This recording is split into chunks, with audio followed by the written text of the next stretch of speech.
هنعمل الباليتال سبرينج. الباليتال سبرينج نستعمل 0.5 ملم ستينلس ستيل واير لانه لازم يكون ارفع عشان ما يعملش هاي فورسز على السنان because this is an active component. اوكي نستعمل ال 139 with the round peak. step number 1 هنعمل التيشو تاج.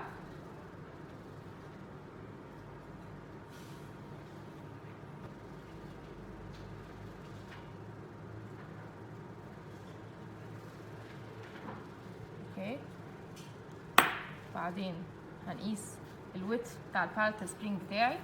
for example لو انا هعمل على ال 2 central incisors هبليس الباليتال سبرينج في البوزيشن بتاعه which is directly above the singular وهعلم عند الكونتاكت between the central والlateral incisor. اوكي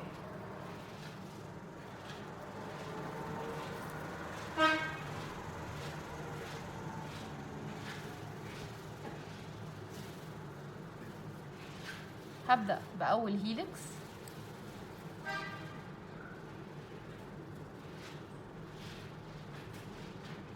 At this step, once the wires are overlapping, I have to take in mind the first arm with the tissue tag بتبقى below the helix, and then the second arm هيبقى above the helix. Therefore, الارم ده هعديه الواير من فوق.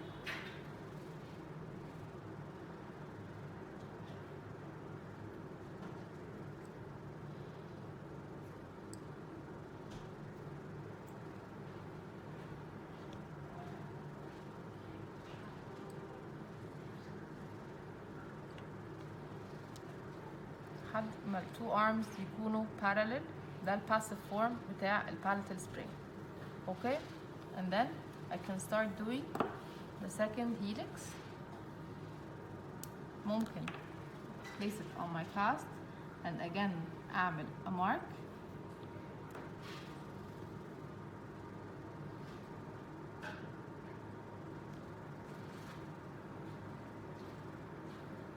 Make sure ان انتوا تبقوا مظبطين البلين as you go.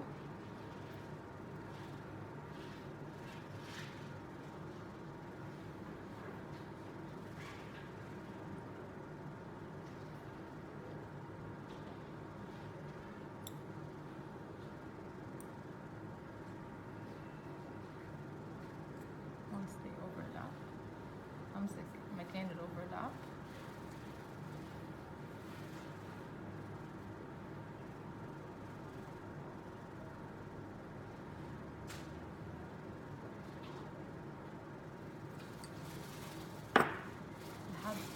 مع ال two helices يبقوا equal in size. اوكي diameter بتاع each helix بيكون 2 to 3 millimeters each. helix number 1 and number 2 لازم يكونوا symmetric equal in size.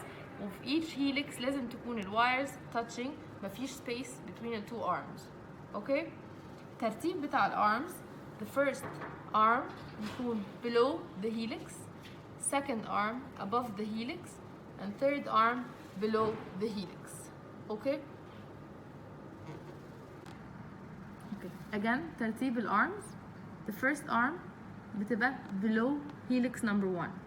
Okay? So the first arm, when you bend the first helix, the wire goes upwards toward the second arm. While bending the second helix, the wire will go downwards and then يبقى below helix number 2. Okay? يبقى ال order بتاع ال arms بيبقى down, up and down. اوكي الميزيو ديستال ويدث بتاع الباليتال سبرينج بتاعي هيكون واقف تيشو تاج exactly flushing مع الكونتاكت بتاع central and the neighboring lateral, والسكند هيليكس flushing مع التيشو تاج and مع الكونتاكت again.